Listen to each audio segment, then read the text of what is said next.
Well, hiya, BookTube. Bill Ruttenberg here at the Ruttenberg Library. Wanted to come to you with part 2 of the Q&A from my 500 subscribers in 1 year on BookTube. I got a lot of questions given to me, and so wanted to get started here. Last video went about half an hour, and so I think I'll probably try to do that in half-hour increments. And I think I can get it done in 4. I think if everything times out about the same, it'll be about 4 videos. So I hope you guys are enjoying. So sit back and get ready here. So first question on part 2 of the Q&A is from Orange Squirrel Girl. And she asks, what is one thing you would tell yourself when you started the channel to either do different or more or less of? My son and I have always been into history, so we love your channel. Well, thank you. I appreciate the compliment, and thank your son for me. For me, if I was to sit and think about what I would do different or more or less, I would really like to go back and tell myself to be a little bit more confident in yourself. And I've shared this before, but that very first video I took me about 10 takes. And my daughter was very, very encouraging. And she's, do you want me to stay? Do you want me to help? And of course, I was at that point angry. No, go away. And I was literally near tears because I was so frustrated with myself. And I could not understand. I felt like I was going into a panic attack that first video. And it just was not good. But I did finally get that first video out, and it got a little easier as I went. So I wish I could go back and tell myself, just be more confident in yourself. It's not that big a deal. And maybe the other thing is I wish I would have followed through, especially with being at home a whole lot more with the pandemic. I wish I could go back and tell myself, go ahead and make those book reviews, those book chats, because early on, one of the things that I faced with the channel was the book chats, and I have noticed this with a lot of people. So I know it's now, I'm looking at it, I know it's not just me, as the book reviews, book chats don't usually get nearly as many views as, say, a book haul or something like that. And for me, early on, I really took that as a personal hit on myself. And I now look back at that and I know I shouldn't have done that. I should be more confident in myself and keep producing. So one thing I would really like to do with this next year is, as I finish a book, that within a couple of days, or at least within the week, get a review out, get a book chat out. Because I think I've gotten a little better at it, and I've gotten a lot of positive feedback from you guys, and I really appreciate that, because that makes me feel like it's worth doing, and of course it gives me self-worth, and that always is good, just like anybody enjoys a little bit of that. And so for me, I'd like to go back and tell myself to be a little bit more confident and do more of the book chats. Go ahead and cover all of those. Because that just leads to more talk with you and looking at our interests and building relationships. And so that's something I would like to do. Thank you to Orange Squirrel Girl for your question. The second one comes from Seeking Stories.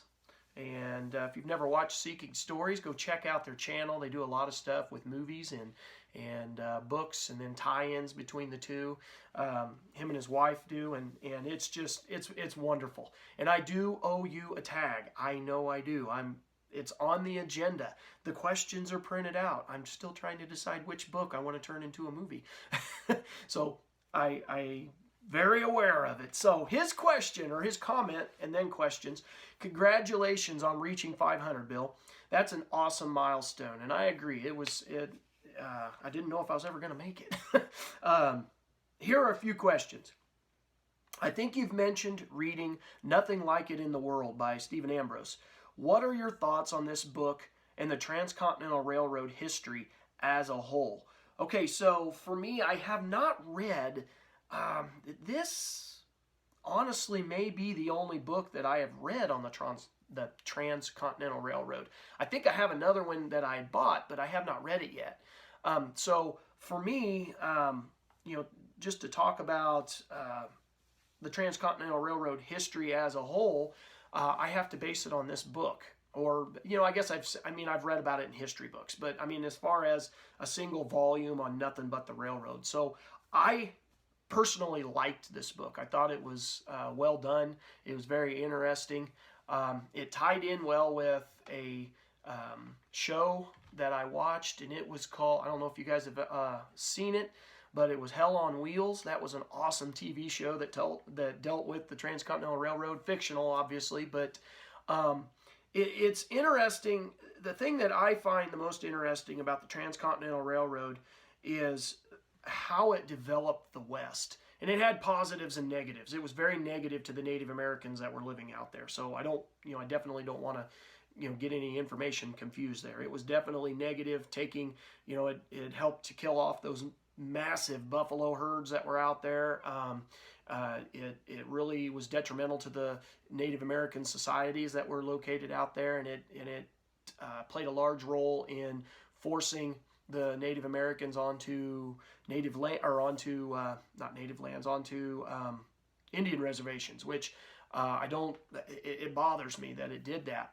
But it is neat to see the development of towns and that correlation there, because I know like our small towns all around here, it wasn't the Transcontinental Railroad itself, it was the pre-Transcontinental Railroad. So we live east of the jump-off spot in Council Bluffs, Omaha, that jump-off spot for the Transcontinental Railroad. We live east of there, and all of our small towns here in southwest Iowa, we all owe, or a lot of us, most of us owe our existence to the railroad in one way or another, because we had a spur line that would come and connect with us and give us transportation and communication with the East. And so I think it was huge in the development of places like where I live. So I enjoyed the book by Stephen Ambrose. I could make a lot of connections to our local history just in that sense. And it was interesting learning about the different types of labor that were used on the Transcontinental Railroad. That was very interesting, and how they were able to accomplish that mission. So his second question is, what are your favorite books and movies? What are your least favorite? So my favorite books, this is a tough one because there's a lot of them. It kind of depends on what we're reading. Are we reading fiction, nonfiction, that kind of stuff? I've shared with the channel many a times my favorite books. Robinson Crusoe, when I was little, I absolutely loved it. I loved Hatchet by Gary Paulson. I loved, in recent years, so I'll skip ahead to recent years, some favorite books. I loved The Short History of the Civil War by Bruce Canton. That was my introduction to Bruce Canton, and I love his books. He's a great writer. I love Doris Kearns Goodwin, her book on Lincoln, Team of Rivals. Excellent piece on Lincoln. I thoroughly enjoyed that. I've enjoyed a lot of books, and I don't know if I can pinpoint the favorite book.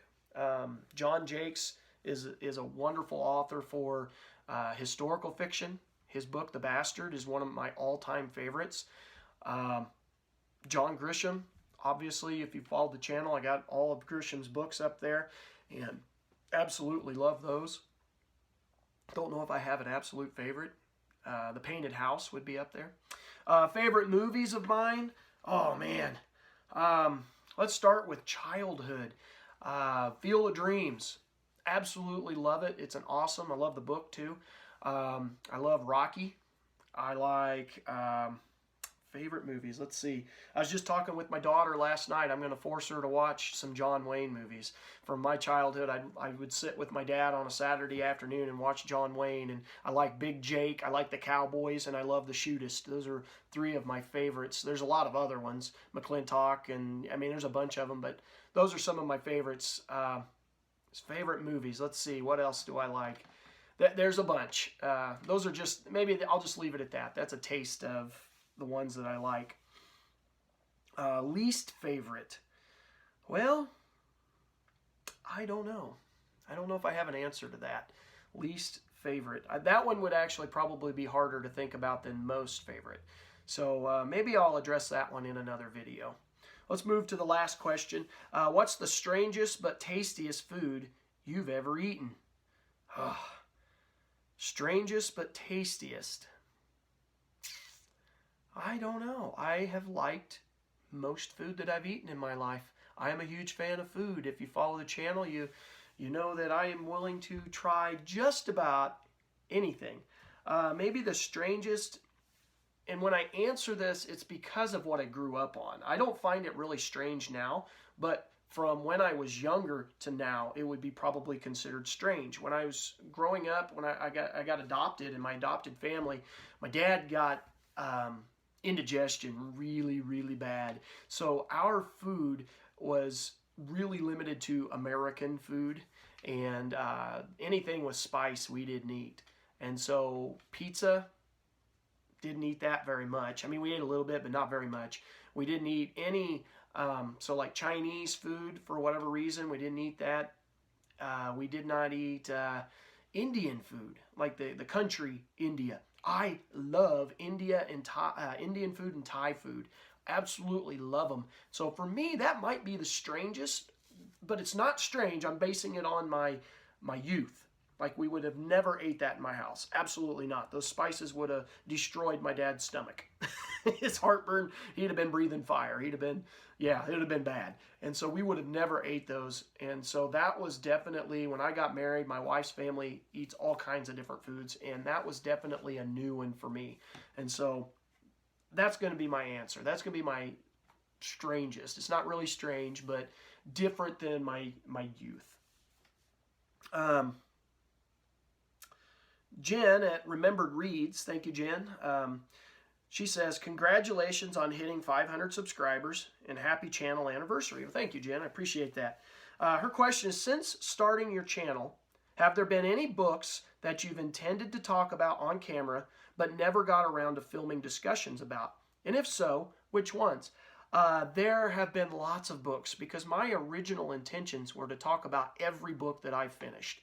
And you know, life gets going and self-doubt gets going, and that's really affected that. But I know recently I finished, excuse me here for a second.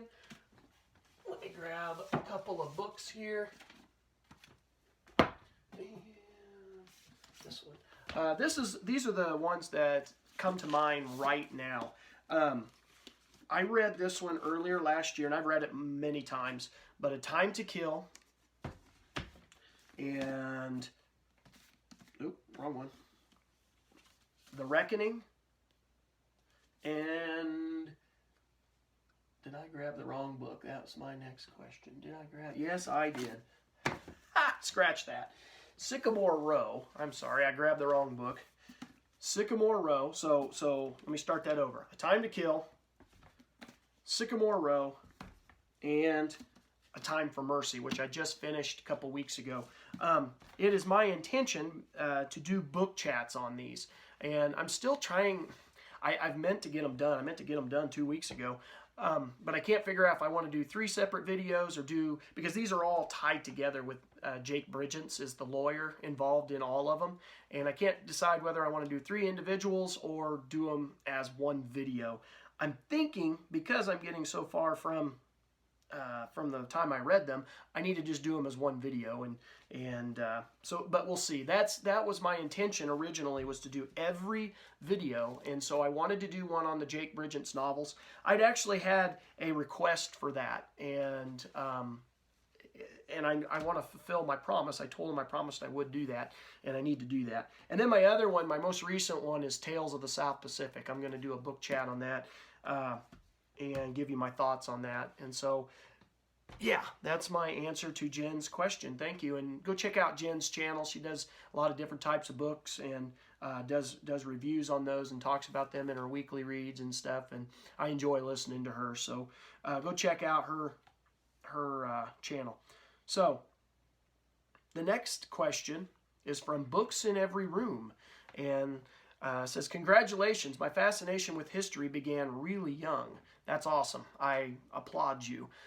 That is one of my goals as a history teacher, is to get everyone's fascination going. You know, I always tell the kids, you know, there's something out there for everybody when it comes to history. You just have to figure out what you like and go find the books that go with it, because they've written histories and, you know, stories about anything and everything that's happened. And so you just got to figure out what you like best. And that's one of my goals as a teacher. I try to listen to what the kids are saying so that I can steer them in the direction of books that will go with those interests. But anyway, the question is, have you had many students tell you or show you by the quality of their work that they are really interested in history as well? Yes, the answer to this question is yes, most definitely. I've had many over the years, and it is a wonderful feeling when you know that that they have those interests, you can feed into those interests, or they didn't have them at first and they come into your classroom, and then after experiencing your class, then they're interested in history or social studies. That is one of the ultimate compliments as a teacher. I absolutely love it, and I feed off of it, just like anybody would. You know, a little, that never hurts anything. And so, yes, I have. That is, I guess, the short answer to that. I've let kids borrow my books because of those interests, even though I knew probably what was going to happen to those books, but I wanted to feed those interests. And okay, so had a few technical difficulties. My camera just shut off. So anyway, let's continue this Q&A. Sorry about that. So question comes from Summer at Cozy Reading with Quaker Cats, and she says, congratulations, Bill. Thank you, Summer. Enjoy your channel, and glad to have you here. So her question was, is there a book or subject that you, your wife, and daughter all enjoy to read about? Thank you, and you have a great channel. Again, thank you, Summer. And to answer that question, you know, I don't know if there's a certain subject that we really you know, hunt down to read about if we're all reading it. But I do know that I think it's more about just the fact that we're all reading together, maybe versus the subject. I don't necessarily read books like Twilight or books like The Hunger Games and oh, there was another series we read and I can't remember. You know, those are just not my cup of tea, so to speak. But both of my girls, my wife and my older daughter, they both read them and liked them, enjoyed them. And so to say a book or subject that we all enjoy to read about, I don't know if it's necessarily all of us enjoying that subject, but the fact that we're all enjoying reading together and being able to talk about those books. So I did have a good time with that, probably more because I was reading with them and we were able to have discussions. That was kind of a really neat experience, I think, for all of us. And so it's more the togetherness than the subject. I do know that we did all enjoy reading The Glass Castle together. My daughter just finished that up, and all three of us have read that, and we're all three going to read, oh no, now I can't remember, one of her other books. We're going to read that, and my daughter's read it. The Silver Star, I think, is the name of it. My daughter read it, my wife is going to read it, and I'm going to read it. And that's going to be in the next couple months. I'm going to go ahead and tackle that. But anyway, thank you for your question, Summer. So the next question down, it comes from MT. And he says, hello, Bill. So happy for you and your growing BookTube popularity. And thank you for that, MT. So he says, my question relates to your earlier post called Anything But Books Tag. I'd like to ask you if BookTube could be less about exchanging book recommendations and more like reality TV, exposing and sharing all manner of details of one's personal life to public interest and curiosity. I ask because booktubers tend to be very revealing, which I'd imagine is a brave thing to do, risking the loss of so much of yours and your family's privacy to the World Wide Web. Making your life open book would scare the heck out of me. So MT, thank you for that question. For me, I get a lot of book recommendations off of BookTube, and but at the same time, you know, having those book conversations are fun, and I think, you know, just like anywhere, when you go to have a conversation, it isn't necessarily just about the one subject, so books in this case, you want to get to know the people. And I think part of the sharing your life with others is part of that getting to know. And it's part of a trust factor with people. And I understand the scare of putting stuff out on the internet. And trust me, there is a ton of my life that I do not put on the internet. My wife and I have discussed that, and she doesn't get into videos because she doesn't want to be out on the web. And, we did not allow our older daughter to do a YouTube channel, or to do Instagram, and to do, all those various forms of media. We did not allow her to do that for a very, very long time. It wasn't up until, when did we allow that? Was it her junior year maybe? We started to slowly allow her to do stuff, and it was pretty limited. And then now that her senior year's here, we've, last summer and into her senior year, we opened it up a little bit more because she's going to be going out into the world, and we would rather her be able to do some of that under our supervision, and maybe, teach her the goods versus the bads of putting stuff on the internet. And so I have felt that it hasn't scared me, because, I do have control on what I say. I don't necessarily have to share every single little thing that happens, but I think I share enough that you get to know me, and I know several of the people that I follow, they share enough that I get to know them. And I think that's an important part of BookTube. But that also doesn't necessarily mean, if you create a channel and you put video content out, you have that choice. You can only talk about books if that's all you want to do. And you don't necessarily have to do the sharing your life. I just enjoy that part of it. I didn't ever think I would, but now that I've been doing it for a year, I thoroughly enjoy it, and I get to know people. And I find that when I know people, or based on what I see on the video anyway, the better I get to know them, the more that I can trust them in their book recommendations. And so I don't know if that fully answers your question, and I totally understand the sharing your life scaring the heck out of you, because it definitely did me right off the get-go. And we've been through that, but that's all right. And I don't I hate to even use reality TV, because reality TV is not reality. I mean, that's going to send me down a path I don't want to go down. Reality TV, The Bachelor and The Bachelorette. That gets on my nerves. That is so unreal. It's not even funny. Why they would call that reality TV, I don't know. But anyway, that gets sidetracked. So let's go to the next question. Thank you for your question, MT. And the next one comes from Cardenio 2012, and I hope I pronounced that right, and if I did not, I apologize. Says, congratulations, you're so genuine and enthusiastic about your topics. It's always comforting to watch your videos. Thank you for that, and that's, I do try to aim for that. That's kind of like, I run these videos kind of like how I run my classroom a little bit. I want you to be comfortable being in my, this is kind of my classroom, I guess. And I do that same thing with my kids, so that when they come in, we build that trust and we can enjoy our time together. So thank you, and I appreciate you saying that. So Cardenio's first question, you have a wonderful library of American history and others, but how do you manage the current American history books when there are so many being published every day? Well, for me, you follow the channel long enough, and if you just look at my bookshelves, I don't buy most of the new stuff. Almost all my stuff is used, and because I can't afford to buy the new stuff, honestly. Some of those price ranges can get, you'd have to have a ton of money to buy new books all the time, and I just don't. I buy mine, at used bookstores. I buy mine at garage sales. I buy mine at the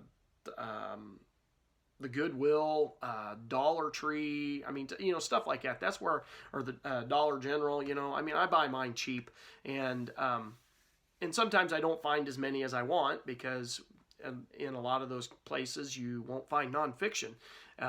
But yeah, so that's how I manage it. I just can't afford it, so I don't buy them. There'll be a couple of titles that I see each year that I really want, and that I go ahead and pony up a little bit. And actually, my wife has kind of encouraged me to pony up a little bit, so I'm not buying as many. So, like this one right here, this book right here. It's on the Field of Blood. That was one I ponied up for this last Christmas, and got that, and I'm pumped up about that. And I ponied up to find this whole series, and so, but those are still used, and so I just don't buy a lot of new books. Do you make a list of the books you'll look for later? Yes, I have lots and lots of lists. My computer's loaded with lists. I have notebooks full of lists. And, you know, some of the titles I write on the over and over, and so they kind of stick in my head. I have some on my phone, so if I don't have my lists, I have my phone. And I would say my noggin's full of lists, you know, just because I see so many of the titles. I look at the sources in the back of the book and stuff like that. And yeah, I become familiar with a lot of the authors, with a lot of the titles. But that doesn't mean that's the only thing I buy, because it's not the only thing I buy. I'm open to looking for other stuff. Next question was, do you borrow from the library so you can read fairly immediately? And yes, I do. I do borrow from the library. Probably not as much as I should. I probably should. Not that I don't want to support them. It's just I have all of these. And but I recently borrowed 3 murder mysteries from the library, and my wife and my youngest daughter definitely borrows from the library. Sometimes those new titles come out. If my local library buys that, or you know, gets that for circulation, and if it's something I really, really want to read, yes, I will. Unless I know I'm going to buy it, and then I'll hold off because I know I'm going to buy it. But anyway, last question is, or are you not so interested in them because they are too recent and you need some time or distance between the events and your interest? Thanks. Okay, so that, I guess, was piggybacked on that other question. And sometimes that does happen. I do not read, typically, okay, maybe I should say that, typically, 95% of the time, I will not read a recent or a history of recent events, because I like to get that time, you know, 25, 30 years from the event before I actually start reading about it. I find that they need historical perspective. I don't think you can really even properly, most of the time, you cannot properly put together a history of a recent event, because you're still emotionally attached to it, and there's still a lot of times the bias is too strong. And so yeah, if it's a recent event, I don't buy a history of it until down the line. That's why when you look at my collection, most of my stuff is you know, you get to World War II and it kind of slows down big time, because I just don't typically get a lot of the modern stuff. So all right, so the next question sent in was from Amy at Zoe Beck.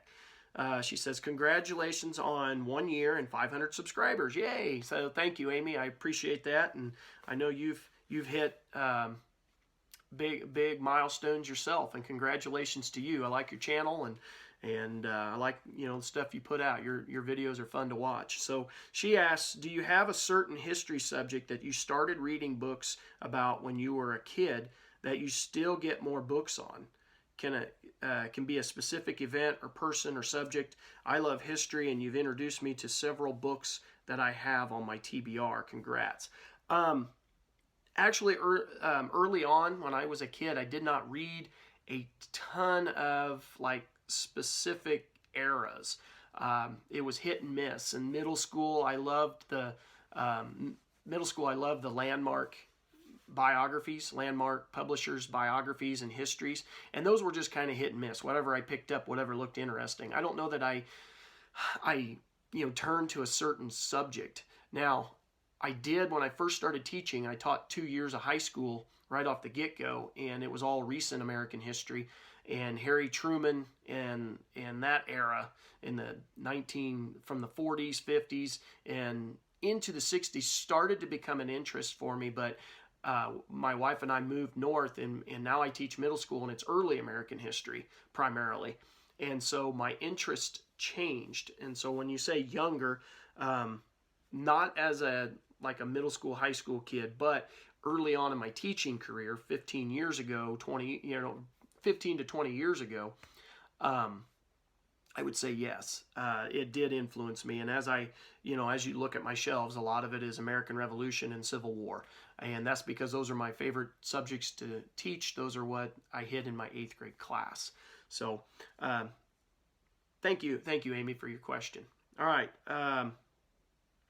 Brian from over in Illinois asks, or says, congratulations on your milestones and thank you for your efforts in making videos and responding to comments. It's meant a lot for my sanity during the last few months, and I'm sure others share that sentiment. And I appreciate that, Brian. Thank you for saying that, because I do try to go out of my way to respond to everybody. Early on, it wasn't quite as much, just because I hadn't built a relationship, and so there wasn't like as much, I don't know if I even want to say trust, because I've never met any of you face to face, but there is a trust built up as you get to seeing comments back and forth. And so early on, it wasn't as much. I tried to answer some of them, but not all of them. Now I try to answer every single one of them. And one of the things that I learned was the more you answer, the more involved you become with the community. And then on top of that, one of the things that turned me off from some of the channels early on, some of those, I'll call them mega channels, where they've got 50,000 subscribers or 1 million subscribers, that kind of stuff, the mega channels. One of the things that turned me off is you'd put in a thoughtful comment and you never get a response, not even a heart. And that really annoyed me. I thought that was wrong. It's like, if you're going to be, on BookTube trying to share stuff with people, you should respond to them. And if you're going to be an influencer, maybe you should try to respond to them to influence them in whatever you're thinking with your books. And so I unsubscribed to a lot of those channels from early on just because of that very fact. So one of the things that I have tried to do is I try to comment on almost all of them. Now, some of the comments are real short and there's not really a whole lot to say, and so it might only get a heart, but that's very few that I do that to. Most of them I give a response to. So anyway, his first question: do you feel your study of history has shaped your perspective on your own experiences? And if so, how? My study of history and perspectives on your own experiences. So I have learned, I think maybe one of the things I've learned is, reading presidential histories, you learn that, there's certain ways to handle things as far as leadership and leading people and trying to influence them in the right way. And I've tried to learn from, the wrong ways too, not to do that. And so, yes, and I don't know if I have any specific answers. Like, I've learned that sometimes, when you're in a public position, teachers are in public positions, some things come up, like, let's say on social media, and a comment gets made.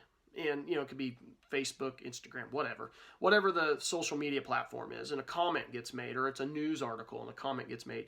And you'll start to see comment after comment after comment, and negativity builds on negativity big time, and I can't stand it. It makes me want to vomit. That's why I don't read the comment sections a lot of times in social media, because of that, because it just makes me depressed. And so one of the things that I have learned that's shaped, and I don't know if this shapes my perspective, so maybe I'm kind of going on a rabbit trail here, but it has made me learn and appreciate the gift of silence, just to keep your mouth shut and not say anything. Even if you've got an opinion, sometimes some of those negative rants, they just need to stop. And some of the rants are just about really, really dumb stuff. And so I have learned, especially in our small community where everybody knows everybody, I have learned to try to have the gift of silence and just not say anything to people about certain issues. I just leave it alone. And let me go back over that question just to make sure I answered it. Do you feel your study of history has shaped your perspective on your own experiences? That's going to be my answer to that. I don't even know if I answered the question. I'm sorry, Brian. I'm going to go to question number 2. What is your favorite, or at least a good, baseball memory, be it as a player, coach, or a spectator? All the best to you and yours. Have a great day. Oh my goodness, Brian, you have opened up a can of worms. I can talk baseball for a very, very long time. What is your favorite, or at least a good, baseball memory? Okay, so one of the memories that I've got. I'll do one from mine and then one as a coach.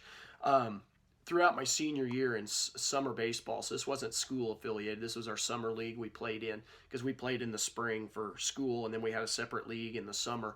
I remember my senior year, I got to where I could hit home runs. I mean, I didn't do like monster shots. I wasn't strong enough, but I did learn, the proper connection, bat on ball, and solid connection, the ball will fly. In my senior year, I hit a handful of home runs my senior year, and I had a couple guys on the team who tried, and their swing was just, they would try to rip the ball, and they couldn't get it because they couldn't hit it solid. And it's more about that solid contact. And we went into our very last ball game we were playing, and of course we all wanted to hit a home run last game. We'd never play again. We knew that, and we were trying for the big home run. And I am not kidding. Every senior on the team hit a home run with the exception of one guy.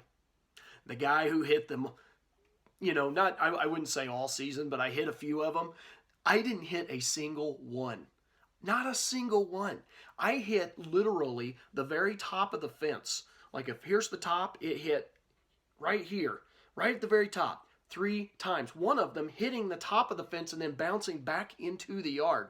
3 times. And then I had a fourth one that one-hopped the fence. I could not hit it out of that field for whatever reason. And it's a favorite memory because we all got to laughing. We were laughing so hard about it. I was the butt of the joke, of course.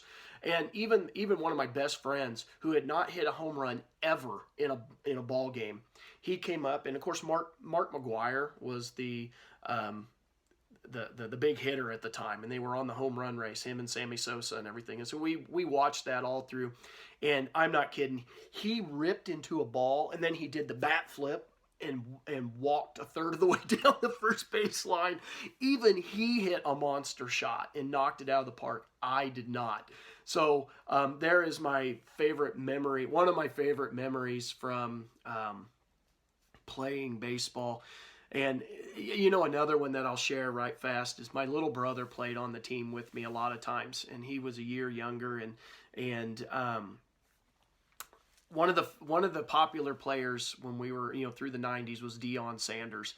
And if you've ever seen Deion Sanders in football anyway, he'd do this high stepping thing when he intercepted a ball going into the end zone. He'd do this high stepping thing, and my little brother, bless his heart, he ripped one out into the outfield, and he goes running around first base, and he's doing that high step thing all the way into second base.